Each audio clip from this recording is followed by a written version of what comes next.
Oke, puji Tuhan, Shalom. Assalamualaikum warahmatullahi wabarakatuh. Om Swastiastu, Namo Buddhaya, salam kebajikan. Dan pada kesempatan ini teman-teman, saya akan bagikan kepada kita semua bagaimana seorang Bang Denny Siregar membongkar seorang Bapak Anies Baswedan ya. Dan inilah memang yang luar biasa kita lihat dari seorang Bang Denny Siregar yang selalu berani menyuarakan hal-hal yang tentunya bermanfaat bukan hanya untuk Bang Denny Siregar saja, tapi saya lihat memang semua atau hampir atau sebagian besar apa yang disampaikan oleh beliau ini Bang Denny Siregar sangat-sangat memberikan dampak yang positif kepada kita semua sebagai anak bangsa Indonesia ya. Dan pada kesempatan ini beliau ya lagi-lagi memberikan sindiran keras untuk seorang Anies Baswedan yang kita dengar tentunya bersama ya, bahwa Anies ini ingin mencalonkan diri sebagai pemimpin di Indonesia ini ya, sebagai orang nomor satu ya, katakan sebagai seorang presiden ya. Tapi kalau kita melihat ke belakang sih ya, di Pilkada DKI Jakarta 2017 yang lalu, tentunya kita masih mengingat ya teman-teman ya, apa yang dilakukan oleh seorang Anies Baswedan pada saat itu, yaitu soal politik identitas. Dan tentunya hal yang sama kita tidak lagi inginkan kalau itu terjadi, apalagi untuk kali ini dia ingin menjadi pemimpin untuk Indonesia, satu negara yang tidak main-main besarnya lah ya, dari Sabang sampai Merauke. Nah, kalau misalnya kita sampai salah untuk memilih pemimpin kita, maka hancurlah bangsa kita teman-teman. Oke, kita akan lihat saja apa yang disampaikan oleh Bang Denny Siregar di sini, dan ini dia videonya teman-teman. Bukan Anies Baswedan namanya kalau nggak bikin rame dengan pernyataan-pernyataan dia. Sejak dulu banyak statement Anies yang selalu jadi bahan pembicaraan. Bukan karena statement Anies itu mencerahkan banyak orang atau dia menciptakan terobosan-terobosan baru, tapi justru karena pernyataan dia itu bertentangan dengan logika berpikir banyak orang. Ingat saja waktu masa kampanye Pilgub DKI di tahun 2017. Anies mengeluarkan gagasan-gagasan yang nyentrik, seperti air hujan yang dialirkan ke tanah, rumah lapis sampai rumah DP 0 rupiah yang sampai sekarang nggak jelas itu. Dan lucunya, gagasan Anies itu selalu nggak ada yang baru. Dia hanya mengkritik gagasan yang sudah dikerjakan oleh pemimpin sebelumnya. Terus Anies membuat gagasan antitesanya atau kebalikannya. Coba kita perhatikan, pada waktu kampanye dulu, adakah gagasan baru yang brilian, yang benar-benar orisinal dari pemikiran Anies? Oh maaf, ternyata ada ya. Patung bambu, patung sepatu, waring hitam sebagai solusi kali yang bau, itu semua adalah ide cemerlang dari Anies.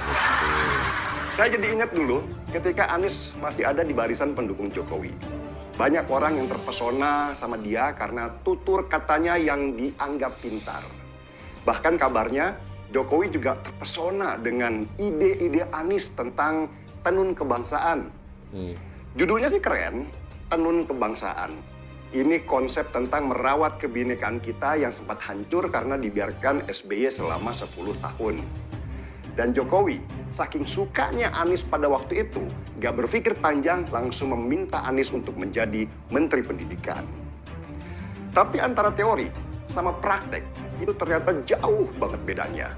Anies ini persis seperti dosen pada umumnya, yang secara teori oke lah, presentasi good lah, tapi kalau eksekusi nol besar. Saya bukan merendahkan profesi dosen ya, karena dosen itu memang fokusnya adalah teori, mengajar, bukan seorang eksekutor, karena ini dua alam yang berbeda. Anies ketika diminta mengeksekusi ide tenun kebangsaannya, hasilnya malah nol besar. Dia nggak mampu memimpin sebuah tim, dia nggak punya leadership yang bagus, dan akhirnya peta besar pendidikan yang diinginkan oleh Jokowi nggak jalan sama sekali di tangan Anies Baswedan. Dan akhirnya Anies pun dipecat sebagai menteri.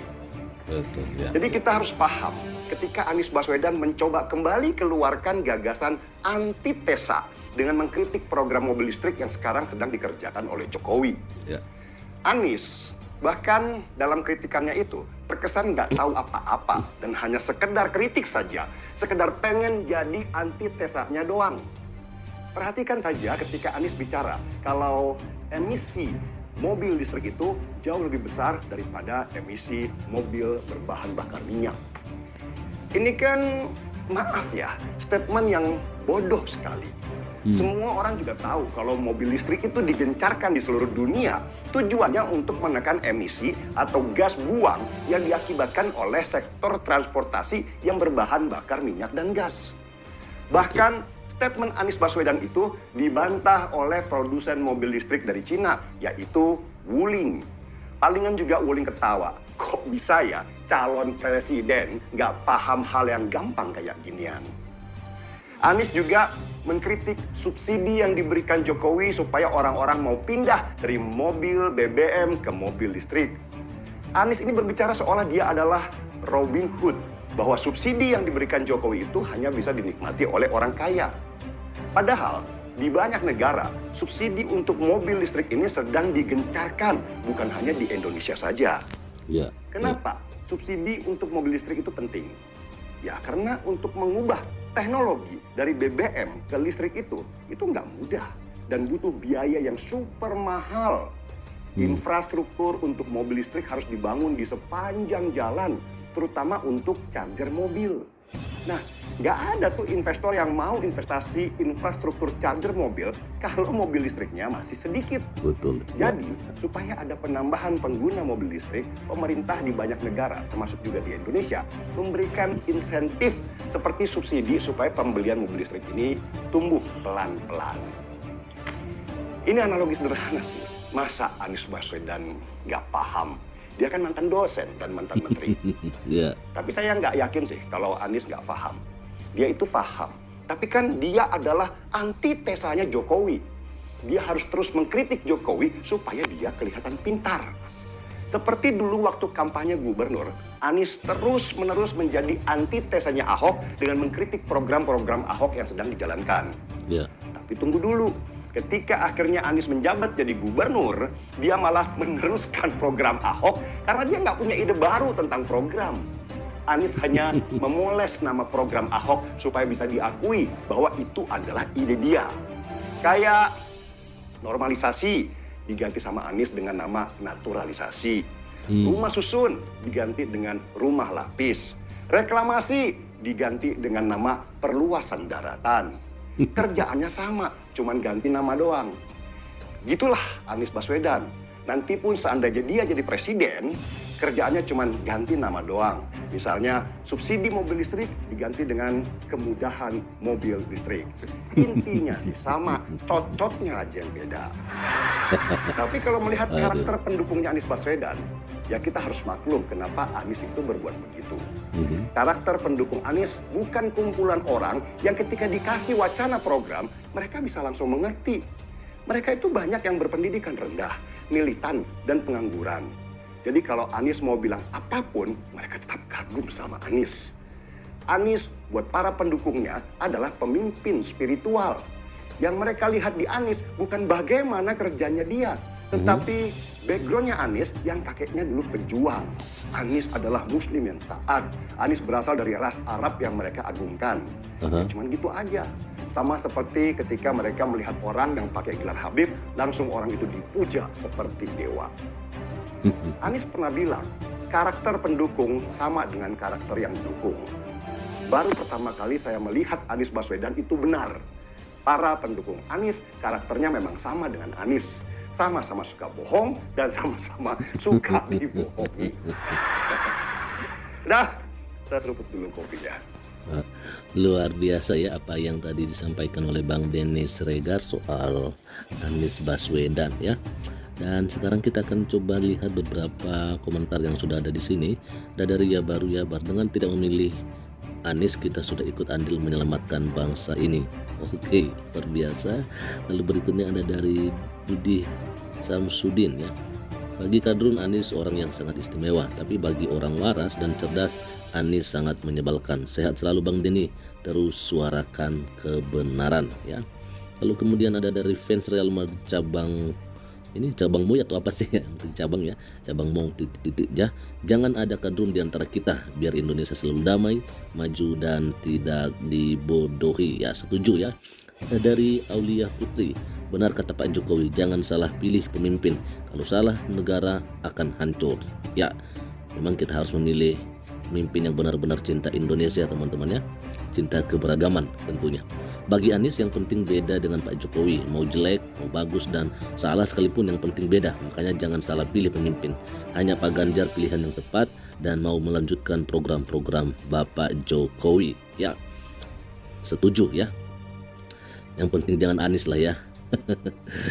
Oke, lalu kemudian ada dari Muhraja Sitkin ya. Semoga Indonesia kita selalu damai dan dapat berdemokrasi secara sehat. Sehat pendukung Pak Ganjar, sehat juga pendukung Pak Anies. Indonesia merdeka, amin ya rabbal alamin.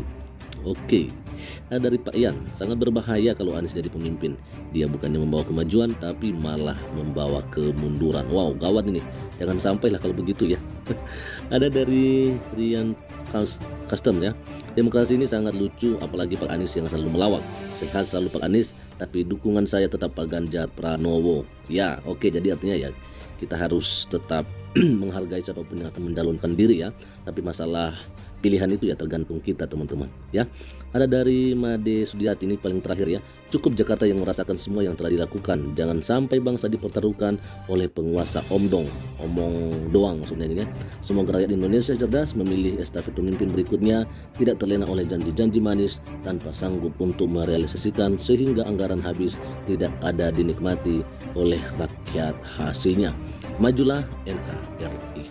Oke teman-teman, jadi itu aja dulu ya yang bisa saya bagikan kepada kita semua pada kesempatan ini teman-teman ya. Dan tentunya kita mendoakan Bang Denny Siregar agar diberikan kekuatan oleh Tuhan, karena saya pikir program-program dari kontennya Bang Denny Siregar ini sangat luar biasa, memberikan kita pencerahan yang baru.